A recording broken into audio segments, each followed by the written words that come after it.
Hyderabad hotel مالکان اور bakery owners ہوشیار ہو جائیں کیونکہ ناقص و باسی غذا کی فروختی مہنگی پڑ سکتی ہے۔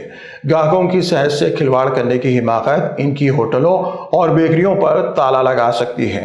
دونوں شہروں حیدرآباد اور سکندرآباد کے ہوٹلوں اور بیکریوں پر فوڈ سیفٹی ڈپارٹمنٹ کے عہدیداروں نے دھاوے کر کے وہاں موجود کھانے پینے کی اشیاء کا معائنہ کیا۔ حکام نے بنجارہ ہلز میں واقع ایک بیکری پر دعویٰ بول کر کھانے پینے کی چیزوں کی جانچ کی اور ناقص و مضر صحت اشیاء کی برآمدگی پر بیکری مالک کے خلاف قانونی کارروائی شروع کر دی ہے۔ اکثر یہ دیکھا گیا ہے کہ ہوٹلوں اور ریستورانوں میں صفائی کا خیال نہیں رکھا جاتا، خاص طور پر جہاں پکوان ہوتا ہے وہ جگہ کھانے کی اشیاء خراب حالت میں پڑے رہتے ہیں۔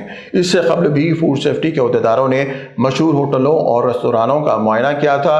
اسی طرح ان ہوٹلوں اور ریستورانوں میں ناقص و باسی کھانے کی چیزیں پائی گئی۔